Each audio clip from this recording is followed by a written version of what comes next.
Gracias por acompañarnos. Bienvenidos a la edición de noviembre del Foro de Salud de la Guía de Bienestar. Estamos muy contentos de estar con ustedes para hablar sobre un tema fundamental para la población mexicana, todo sobre la diabetes. En el marco del Día Mundial de la Diabetes, que fue el 14 de noviembre, la Guía de Bienestar ha preparado información relevante a través de su edición impresa y, por supuesto, a través de este Foro de Salud.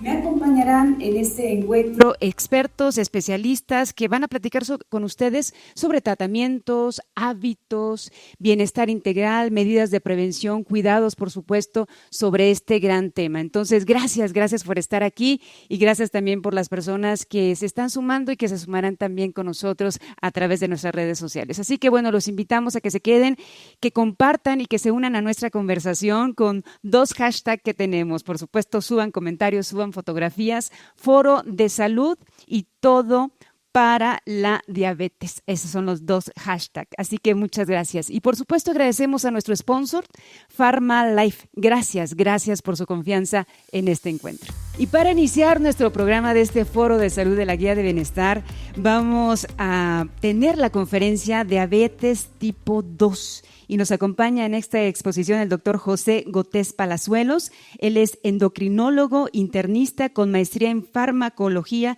clínica, adscrito al Instituto Nacional de Ciencias Médicas y Nutrición Salvador Subirán. Doctor, bienvenido. Muchísimas gracias. Adelante, lo escuchamos con atención. Gracias, qué amable. Y pues muchísimas gracias por la invitación a participar en el foro. Y ciertamente mencionabas que diabetes es uno de los retos más importantes de salud pública nacional y mundial, de tal suerte que creo que es muy importante que todos conozcamos en dónde nos encontramos en la actualidad en diabetes y algunas de las estrategias que podríamos llevar para poder controlar y ayudar a la mayor cantidad de personas que viven con diabetes, ¿no? Si me pueden poner la presentación. Diabetes, pues mencionaba, es uno de los temas de salud pública más importantes, no nada más en nuestro país, sino en el mundo. Más o menos 1 de cada 9 personas en el mundo, ¿no? En estadísticas del 2024, se estima que viven con diabetes, es decir, es una cantidad altísima de personas que viven con esta enfermedad y al mismo tiempo, por ese motivo, pues diabetes es una de las causas más importantes de morbimortalidad, es decir, de personas por qué tienen complicaciones asociadas a la enfermedad y por qué pueden fallecer de forma más temprana por esta enfermedad.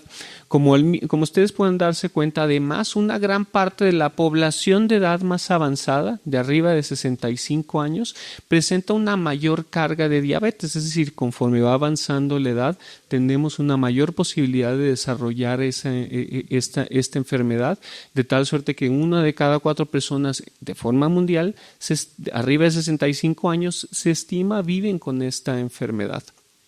Es una de las causas más importantes de muertes en el mundo, ¿no? Es decir, es una de estas enfermedades crónicas que genera una reducción en la esperanza de vida, de tal suerte que no nada más es un padecimiento importante por la frecuencia, sino porque ciertamente puede acortar la calidad y la esperanza de vida de una persona.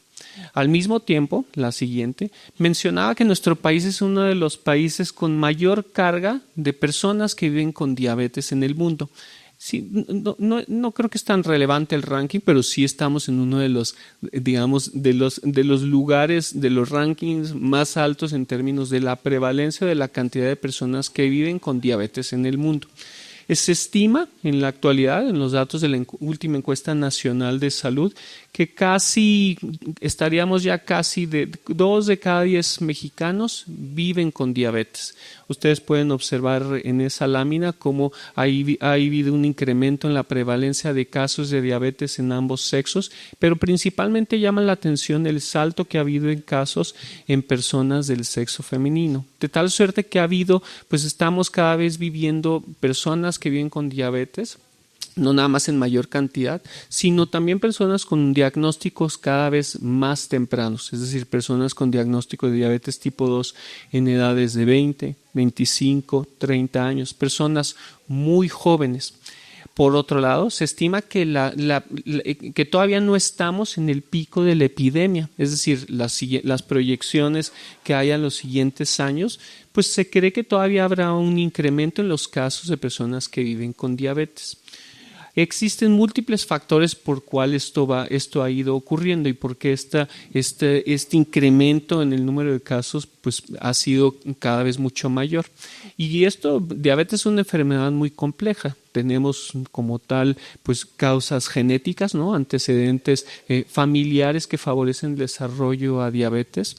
Tenemos un ambiente, ¿no? Un ambiente que favorece el consumo calórico, un consumo calórico alto, alimentos ultraprocesados que favorecen el desarrollo de diabetes, la menor capacidad o la menor infraestructura que tenemos para hacer una actividad física rutinaria, una actividad física adecuada. Al mismo tiempo, tenemos una de las tasas más altas de sobrepeso y obesidad, ¿no? En los últimos datos de encuestas nacionales, casi 8 de cada 10 mexicanos viven con sobrepeso o obesidad, y esos son algunos de los factores por los cuales tenemos tantos casos de personas que viven con diabetes. Por otro lado, la mayor parte de las personas que viven con diabetes en nuestro país, una vez que son diagnosticadas, porque existe un porcentaje de personas que están diagnosticadas y otro porcentaje de las personas que no saben, que tienen diabetes, pero que no saben que lo tienen. Pero la mayor parte de las personas que tienen diabetes, que saben que viven con diabetes, desafortunadamente se encuentran fuera metas de control glucémico. Eso estimamos que solamente un cuarto de las personas que viven con diabetes se encuentran en metas de control. Y entonces, pues ciertamente eso es a lo que me refiero, que tenemos un reto claro en términos de la detección temprana y la atención de personas que viven con diabetes. Diabetes en realidad es un grupo de enfermedades. Ciertamente la más común, la más relevante, casi 9 de cada 10 personas con diabetes, es la famosa diabetes tipo 2. Y esta diabetes tipo 2 está caracterizado, como todos los casos de diabetes, por la presencia de hiperglucemia. Simplemente son la presencia de niveles elevados de glucosa o azúcar en la sangre, y que este exceso de glucosa crónica a lo largo del tiempo puede incrementar el riesgo de complicaciones en órganos sensibles a esta hiperglucemia, como pueden ser retina, riñones, nervios periféricos, o también el incremento en el riesgo de eventos cardiovasculares. Diabetes tipo 2, por lo general, de forma así muy práctica, está asociado a dos fenómenos. Uno, la reducción en la producción de insulina, que es la hormona que se produce a nivel del páncreas, que se encarga de la regulación de los niveles de glucosa en la sangre, tanto en los niveles de glucosa que existen en el ayuno como los que ocurren después de los alimentos, pero también este famoso evento que llamamos resistencia a la insulina, que simplemente se relaciona a la incapacidad o la disminución en la actividad que tienen las células generales para poder tolerar o para poder aceptar bien esa insulina que se produce. Uno de los mayores determinantes de esa resistencia a la insulina es el exceso de peso. El tejido adiposo excesivo favorece un incremento en esa resistencia periférica, y si entonces tomamos en cuenta que casi 8 o 9 de cada 10 personas con diabetes tienen sobrepeso u obesidad, entonces pues ese es uno de los motivos por el cual esta resistencia a la insulina favorece al eventual desarrollo de diabetes. Me pasan la siguiente. Uno de los aspectos más importantes es que idealmente todas las personas que viven con diabetes tendrían que ser evaluadas antes del diagnóstico. Es muy importante entonces que conozcamos que hay factores de riesgo para el desarrollo tanto de prediabetes como de diabetes. De estos factores de riesgo, como son los antecedentes serofamiliares, antecedentes familiares de primer grado, papá, mamá, hermanos, hermanas. Pero al mismo tiempo otros antecedentes, como la presencia de antecedente de diabetes mellitus gestacional o de síndrome de ovario poliquístico, la presencia de otras enfermedades como hipertensión, dislipidemia y, muy importante, algún grado de exceso de peso, desde sobrepeso u obesidad. Todos esos son factores de riesgo para que una persona pueda ser detectada, evaluada por un equipo en salud a través de diversas mediciones de glucosa, para que, de ser posible, podamos detectar a una persona antes realmente del desarrollo de diabetes. ¿Por qué? Porque una vez que se desarrolle diabetes, entonces este es un proceso crónico. Entonces tratemos de identificar a aquellas personas desde antes que esto ocurra. Ese creo que tiene que ser la meta a largo plazo para la mayor parte de los profesionales de salud. La siguiente, de tal suerte que pues usualmente pues me preguntan, bueno, pues ¿cuál es la sintomatología de diabetes? Me gustaría quedar idealmente el mensaje de que pues tendríamos que evitar este tipo de la aparición de esta sintomatología, porque usualmente cuando aparece esta sintomatología es porque existe ya elevación de niveles de glucosa y por lo usual son niveles de glucosa relativamente elevados, ¿no? Que usualmente asociamos sintomatología como mucha sed, mucha hambre, mucha orina, pérdida de peso, sensación de cansancio o fatiga constante. De tal suerte entonces que quisiera nuevamente remarcar la importancia de detectar a las personas previo a la aparición de esta sintomatología. Ahora, por supuesto que si ocurre y hay sintomatología, alguna de estos síntomas, por supuesto tiene que ser una persona evaluada con su equipo en salud para poder hacer o descartar la posibilidad de diabetes. La siguiente, por favor. En la actualidad, el tratamiento en diabetes es un tratamiento que consideramos integral. Lo consideramos así integral porque queremos abordar diferentes aspectos de vida de una persona para favorecer las metas de control tanto de glucosa y como de los diferentes factores de riesgo que se acompañan a una persona que con diabetes. De tal suerte que si lo viéramos como una pirámide, pues la base de esa pirámide es todos esos cambios en el estilo de vida, es decir, esos cambios que puedan ser perdurables, que se puedan mantener a largo plazo desde el punto de vista de una alimentación sana, balanceada, una actividad física rutinaria, la reducción o evitar las conductas de riesgo como un exceso de alcohol, tabaco, porque todo eso son cambios que se pueden y están dentro de la posibilidad de cada paciente para favorecer su control, no nada más en términos de glucosa, sino también en términos del peso y de los otros factores de riesgo que usualmente acompañan a diabetes, como pueden ser dislipidemia, hipertensión, etc. Pero al mismo tiempo es tan importante eso como el contexto del apoyo o del soporte emocional, del soporte mental, del soporte en las otras esferas de vida de una persona para que de esa manera pueda ir acompañando a todos esos cambios en el estilo de vida para que pueda haber un cambio en general. Al mismo tiempo, por supuesto, una persona que vive con diabetes es muy probable que requiera de una atención con farmacoterapia. Y esta farmacoterapia tiene que ser individualizada para cada persona. Por fortuna, en la actualidad tenemos cada vez más opciones terapéuticas para el manejo de las personas que viven con diabetes. Gran parte de esta farmacoterapia en nuestro país, por desgracia, está determinada por el contexto del acceso, pero si hay esas posibilidades por la posibilidad de acceder a cierto grupo de medicamentos, entonces tenemos cada vez mayores alternativas y eso implica que cada persona su tratamiento tiene que ser definido para cada persona en específica. La siguiente.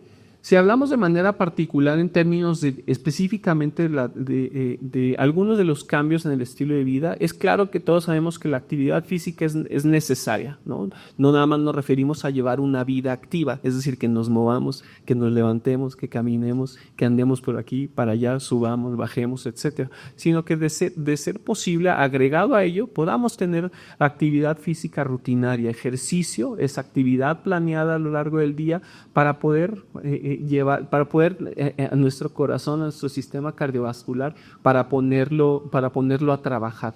Todo ello favorece el control de las metas de control glucémico y de los otros factores que acompañan a diabetes. Al mismo tiempo, la siguiente, la alimentación es muy importante y por supuesto creo que tendríamos que irnos pensando más hacia un enfoque de cómo alimentarnos de forma perdurable, una alimentación sana, rica, balanceada, es decir, ¿por qué? Porque lo que queremos que es una persona que vive con diabetes haga y que tenga, por supuesto, cada vez mejores, una alimentación que permita que la pueda mantener a largo plazo, ¿no?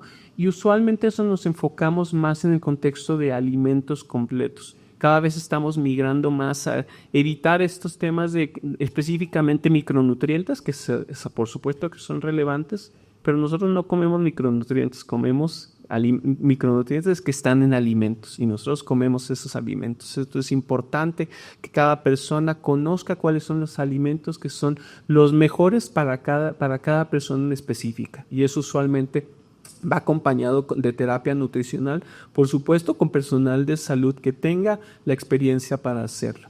La siguiente, la farmacoterapia es parte relevante, ¿no? La siguiente, la farmacoterapia es muy importante porque tiene que ser individualizada. Es decir, es necesario que cada médico, que cada personal de salud evalúe cada paciente y de acuerdo a las características de ese paciente en específico se determine qué medicamento es el mejor o qué combinación terapéutica. Por fortuna hay muchas que funcionan, desde tratamientos orales a tratamientos inyectables. Cada uno tiene sus pros y sus contras, pero les recomendaría conocer sus medicamentos. Conocerlos, qué hacen, por qué los estoy tomando, cómo me van a beneficiar específicamente, porque a través del conocimiento de algunas de las características básicas de esos medicamentos, los desenlaces van a ser mucho mejor. Por lo general, una gran cantidad de personas que viven con diabetes requerirán tratamientos combinados. Muchas de estas combinaciones terapéuticas implican combinaciones con medicamentos clásicos efectivos como metformina agregado a otros, ¿no? A otros medicamentos. Y eso es un fenómeno muy común. Para que ustedes entonces conozcan sus medicamentos, platiquen y pregunten con sus médicos el por qué las selecciones específicas, y creo que a partir de ese conocimiento tendrán mejores desenlaces. La siguiente. Y por último, pues estos 5 consejos rápidos. 1, ¿por qué? Porque se puede vivir bien con diabetes. Diabetes en la actualidad tendría que ser una enfermedad vista, por supuesto, un proceso crónico, pero tratable y para que de esa manera podamos mejorar los desenlaces a largo plazo de nuestros pacientes. Llevemos una actividad física rutinaria, una actividad física perdurable, una alimentación sana, balanceada. Por supuesto, conozcan y tomen sus medicamentos y al mismo tiempo reduzcan las conductas de riesgo. Mantengan el seguimiento o el monitoreo de la enfermedad y a partir de esos pasos, gran parte de las personas que los pueden realizar pueden llevar sus metas de control. Y con esto quiero concluir. Muchísimas gracias.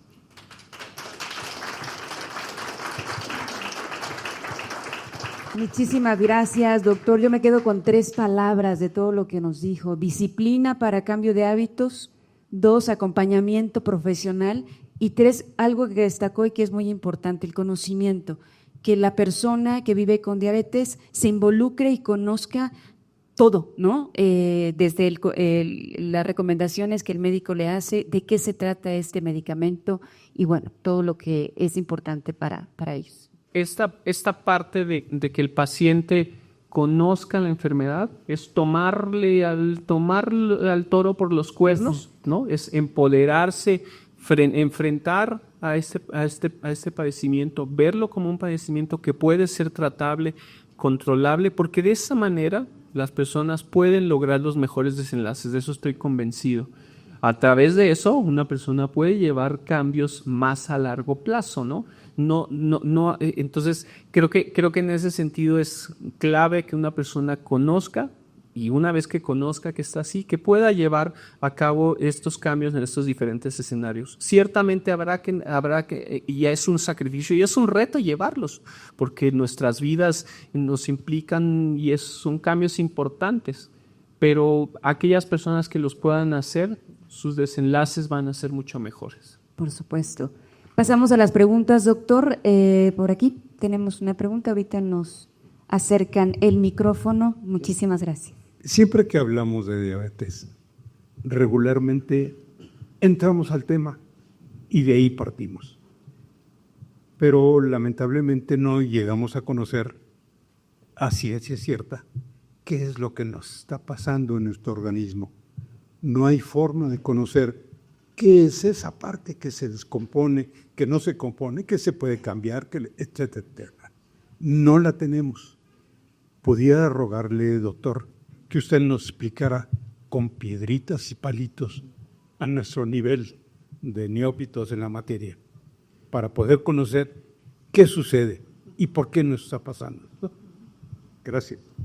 Gracias. En ese sentido, lo veríamos desde dos puntos importantes. Uno, que diabetes, como mencionaba, está caracterizado por básicamente la elevación de glucosa en la sangre. Esa glucosa es un elemento esencial para nuestra sobrevida, para poder vivir. Simplemente esa glucosa, consideremos lo que es como el sustrato energético más importante que nuestras células utilizan para funcionar.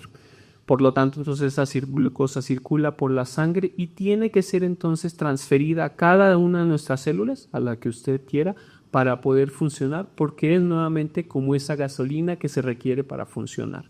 Para hacer esa transferencia o ese paso hacia de la sangre a las células se involucran diferentes pasos, pero eventualmente para que esa glucosa sea internalizada hacia la célula, se utiliza es necesaria la presencia de insulina, que es esta hormona que se produce por el páncreas, y esa hormona básicamente es la que se encarga de favorecer esa entrada de glucosa eventualmente a las células para que sea ahí, para que se pueda metabolizar.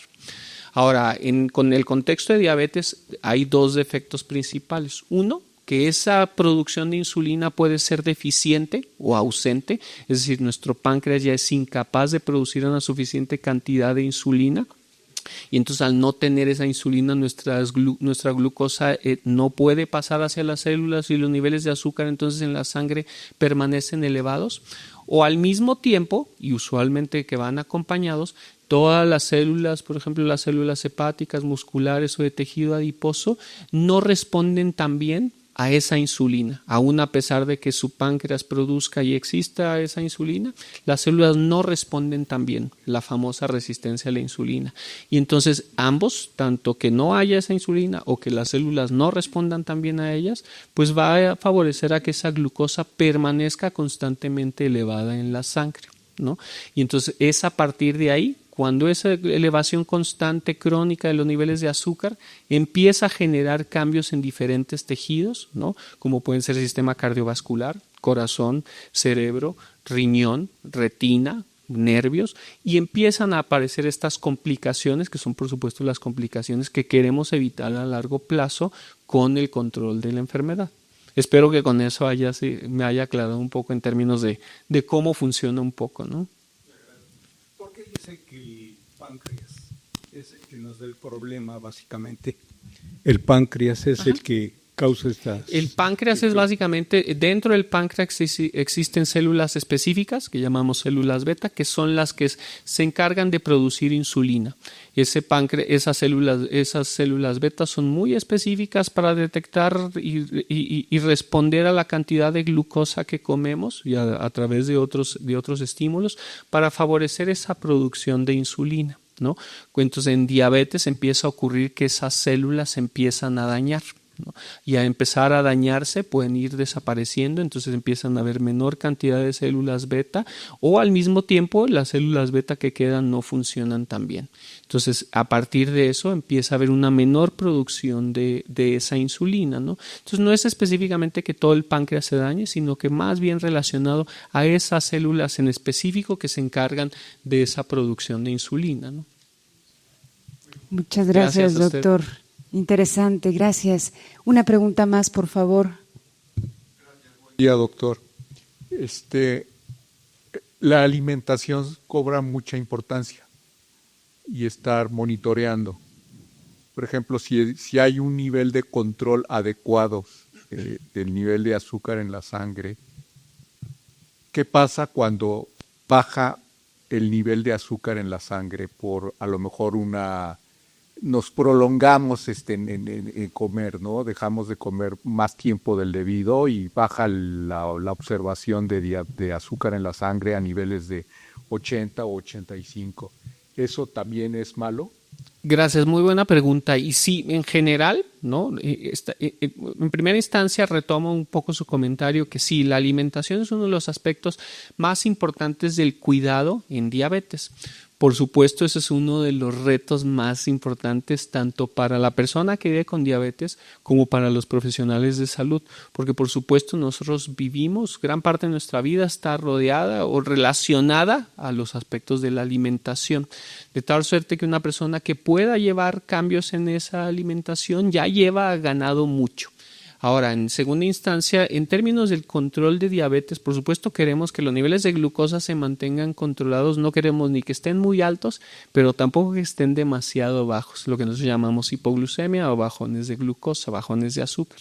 En ese sentido, ambos escenarios, sobre todo cuando se presentan de manera repetida, son escenarios que pueden afectar eventualmente a largo plazo la función cardiovascular. Entonces, en el contexto de una hipoglucemia, que usualmente la decimos cuando los niveles de glucosa son por debajo de 70, si se empieza a presentar, es por supuesto necesario evaluar tanto el contexto de alimentación específico, pero también el tratamiento de una persona, porque probablemente puedan ser aspectos relacionados al tratamiento de una persona que pueden estar favoreciendo el desarrollo de esos eventos de hipoglucemia, ¿no? Tenemos espacio para una última pregunta, por favor. Por acá, gracias. Muchas veces hemos escuchado que es curable la diabetes. Se ha rumorado muchísimo, ¿es cierto? Creo que se han dado pasos agigantados en conocer primero qué es diabetes, por qué ocurre, ¿no? Y creo que desafortunadamente aún no estamos en ese punto para considerar diabetes tipo 2, ¿no? Como una enfermedad curable, ¿no? En ocasiones se tiende a confundir un poco los términos de curación y un término más recientemente de mayor impulso que se llama remisión en diabetes, que se entiende más como los controles de glucosa, un control adecuado por un buen tiempo, por diferentes estrategias, en donde la persona no necesita incluso tratamiento farmacológico para mantener sus metas de control. Pero eso no necesariamente implica que una persona pueda estar como tal curada. Si ocurre, porque hay casos que ocurren y puede ser por diferentes motivos que eso ocurra, aún así es una persona que debería idealmente mantener su seguimiento y su vigilancia, ¿no?